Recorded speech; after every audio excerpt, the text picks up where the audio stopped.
천편일률적으로 특정 세대는 이제 그만둬야 될 때다. 그렇게 요구하는 것은 뭔가 자연스럽지 않은 무리한 요구라고 저는 생각합니다.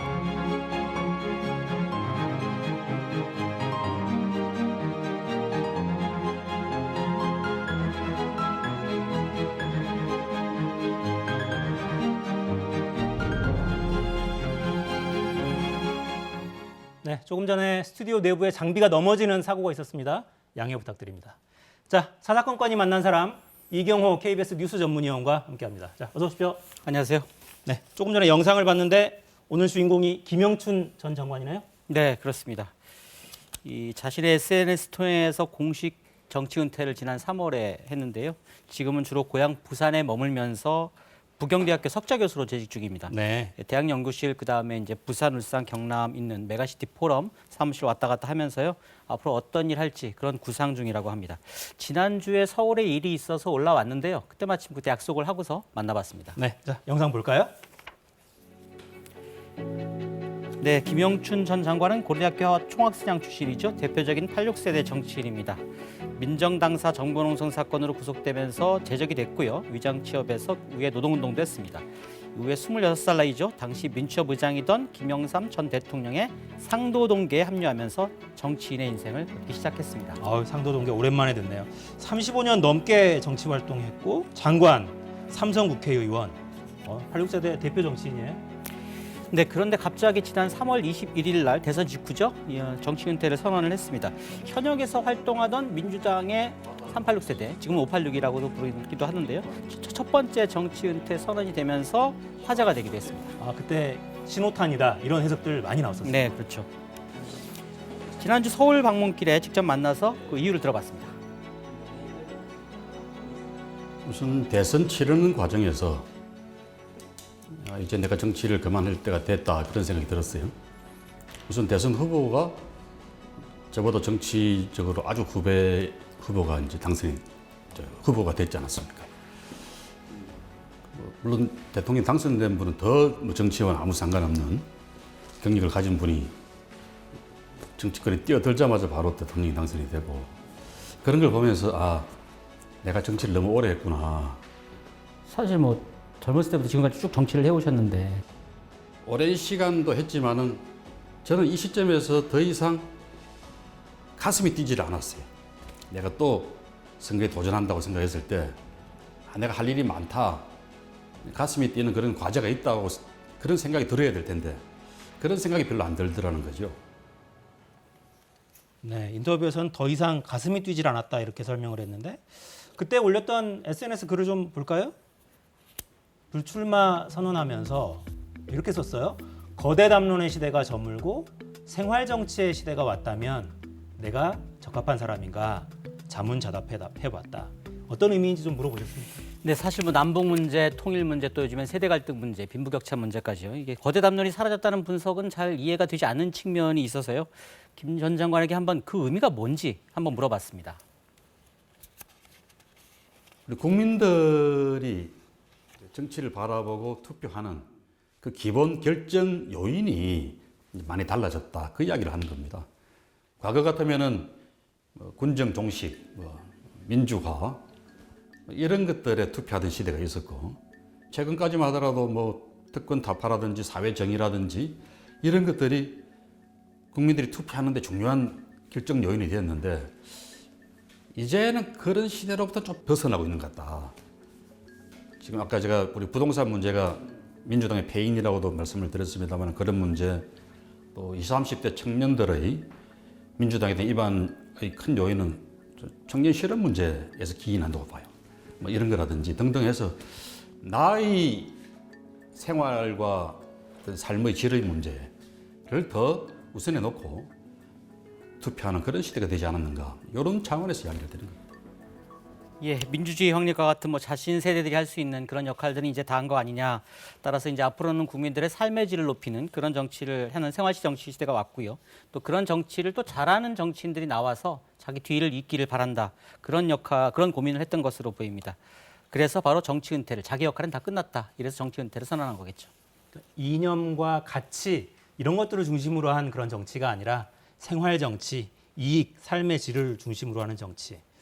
네. 사실 잊을만하면 86 용태론 자꾸 나오잖아요. 제가 정치 취재하던 15년 전에도 이런 이야기 나왔었는데, 자 그때도 그러니까 김영춘 장관이 불출마 선언할 때, 야 신호탄이다 이런 해석 많았어요. 네, 그 뒤에서 최재성 전 의원이 또 은퇴를 네. 선언했죠. 그래서 아마 그런 얘기들이 좀 나왔는데요. 당연히 그 부분에 대해서 어떻게 생각하는지 한번 물어봤습니다. 저는 그런 진단은 동의하지 않습니다. 우선 86세대 전체가 용태해야 된다, 뭐 이런 식의 관점 자체에 저는 반대를 하고요. 그래서 저도 정치 그만둡니다 하면서 이건 철저하게 내 개인의 문제지 세대의 문제는 아니라고 굳이 밝혔던 이유입니다. 86세대 출신 정치인들도 학생운동을 한 사람들로 국한을 해도 지금 현재 하고 있는 정치의 모습이 다양하거든요. 어떤 사람은 저 사람이 학생운동 출신 맞아 할 정도로 다른 관점에서 정치를 하는 사람들도 많이 있고, 또 지금 현재의 변화된 시대가 요구하는 그런 데 맞춰서 공부를 열심히 하고 스스로를 무장하는 그런 사람들도 많이 있고요. 그래서 천편일률적으로 특정 세대는 이제 그만둬야 될 때다, 그렇게 요구하는 것은 좀 뭔가 자연스럽지 않은 무리한 요구라고 저는 생각을 합니다. 네, 오늘 아침에 우상호 의원도 비슷한 취지의 라디오 인터뷰를 하기도 했더군요. 자, 이 논의는 민주당에서 어떻게 진행되는지 좀 지켜봐야 될 것 같고요. 민주당 정권 5년 만에도 정권을 넘겨줬는데 소회가 좀 남달랐겠습니다. 사실 문재인 정부 하반기로 가면서 이제 두 번 선거에서 김영춘 장관이 낙선을 했기 때문에 그거에 대해서 좀 남다른 생각이 있을 것 같은데요. 문재인 정부 5년에 대해서 또 민주당의 지난 21대 어떻게 2년에 대해서 어떻게 생각하는지 한번 물어봤습니다. 지난 5년 동안의 문재인 정부나 또 민주당의 지난 2년이 아무 성과가 없었던 시기다, 저는 그런 시각에도 동의하지 않고요. 코로나 위기 대처라든지 또 경제의 안정적인 관리라든지 이런 데서 상당한 실적과 성과를 냈던 정부고 민주당입니다.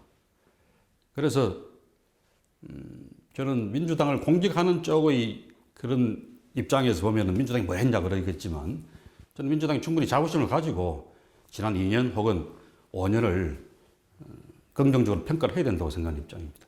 근데 국민들은 긍정적으로 평가를 안 했기 때문에 대선에서 다른 당의 후보를 갖다가 당선시켜줬지 않습니까? 성과도 있었지만 물론 잘못한 것도 당연히 있죠. 특히 부동산 대책 같은 경우는 우리 정부나 민주당이 대표적으로 과오와 또 뭐 잘못한 그런 부분이 있는 거니까, 저는 그런 지난 5년을 전체적으로 놓고 평가하면서 잘한 것도 있지만 못한 건 이런 거다, 이렇게 접근한다 그러면 좀 동의를 합니다. 그리고 이번 대선도 결국은 부동산 민심이 결과를 바꿔냈다. 네, 결국은 부동산이었다 이렇게 평가하는군요. 김영춘 전 장관 개인으로 좀 국한해 보면 네. 부산에서 연거푸 도전하는데 잘 선택을 받지 못했어요. 대표적인 부산 출신 정치인으로 우리가 알려져 있긴 하지만 부산에서만 유독 그렇게 해서 시민들의 선택을 받지 못했습니다. 그래서 부산에 대해서 좀 더 아쉬움이 있지 않을까 하는 그런 생각인데요. 한번 그 관련해서 물어봤습니다. 부산만 놓고 봐도 제가 부산에 귀향을 한 지가 11년이 됐는데, 그 11년 세월 동안에 부산 지역을 위해서 내가 해야 되겠다고 생각했던 일들이 큰 과제가 몇 가지 있었어요. 그게 이제 가덕도 신공항 건설이라든지, 또 부산만이 아니라 인근의 울산, 경남을 묶어서 하나의 경제 공동체를 만드는 그런 부울경 메가시티 사업이라든지, 이런 게 제가 부산을 위해서 꼭 해야 될 일이다라고 생각했던 과제들인데, 그런 것들도 다 이루어졌습니다, 이미. 부울경 메가시티를 만들기 위해서 노력 굉장히 많이 해오셨는데 그 노력이 현재 윤석열 정부에서도 계속 이어질 거라고 보시나요? 그럴 수밖에 없을 겁니다. 뭐 특정 정당의 문제고 보수 진보의 문제는 전혀 아니고, 지금 시대는 서울에서 멀면 멀수록 점점 살기가 힘들어지고 경제는 몰락하고 인구는 빠져나가는 그런 먼 지방 소멸의 시대에 접어들고 있습니다. 부산이 우리나라 제2의 도시라 그러지만 지난 25년 동안에 인구가 50만 명이 줄어들었거든요. 저대로 가면 좀 미래가 없어요. 네, 지방 소멸이 아니라 먼 지방 소멸의 시대 이렇게 표현을 했군요. 부울경 메가시티는 계속 갈 수밖에 없을 것이다 이렇게 전망하는군요. 또 다른 관측도 좀 있습니다. 이번 지방선거 결과에 따라서요. 부울경 메가시티에서 이제 울산, 부산, 경남인데요. 이게 경남이랑 울산의 목소리가 좀 줄어드는 거 아니냐 그런 비판들이 있었거든요. 그래서 아무래도 어떤 결과가 나오는지에 따라서 그거 좀 달라질지 한번 지켜봐야 될 것 같습니다. 또 만에 하나 단체장들의 소속 정당이 달라지거나 그러면 또 예. 영향이 있을 수밖에 없죠. 자, 근데 정치인들 흔히 은퇴 선언했다가도 국민이 불러서 다시 나온다 뭐 이런 경우 많잖아요. 근데 가장 관심 있는 부분이기도 한데요. 정치인과 연예인의 공통점. 반드시 은퇴 후에 복귀한다 이런 거 아니겠습니까? 그래서 그 부분 당연히 한번 물어봤습니다. 정치 은퇴 선언하시고 나서 많은 정치인들이 다시 정치를 복귀하는 경우가 많지 않습니까? 장관님도 어느 순간 되면 정치를 복귀할 수 있다. 이런 가능성을 완전히 배제하신 건 아니죠? 저는 35년 동안 그 일을 하면서도 늘 나하고 안 맞는 옷을 입고 출연한 그런 뭐 패션 배우 같은 그런 느낌이었거든요. 그래서 이제 이 시점까지가 내 역할로 끝나는 시점이구나 하고 그만두는 거니까 제가 돌아가는 일은 아마도 없을 겁니다. 돌아가는 일은 아마도 없을 것이다. 실제로 받은 느낌도 저게 좀 진정성이 느껴졌습니까? 네, 지금으로서는 당분간 돌아올 생각은 없다라는 말씀을 이제 진심으로 받아들이는데요. 그 답변 중에 아마도란 말이 이게 절대 뭐 이런 게 아니어서 약간은 뭐 해석의 여지 나중에 남겨봐야 될 것 같습니다. 네, 알겠습니다. 자, 이제 86그룹 용토에 관련한 민주당의 워낙 논란이 뜨거워서 좀 다르게 느껴지기도 합니다. 오늘 인터뷰가.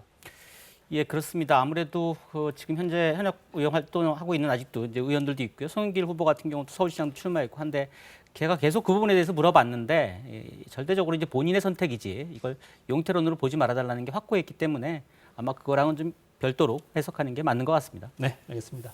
자, 이경호 위원이었습니다. 수고하셨습니다. 네. 자, 6일 지방선거 사전투표 오늘도 아직 1시간여 남아있고요. 내일까지 계속됩니다. 주권자의 권리 꼭 행사하시기 바랍니다. 사사건건은 월요일에 돌아오겠습니다. 다음 주에도 4시엔 사사건건.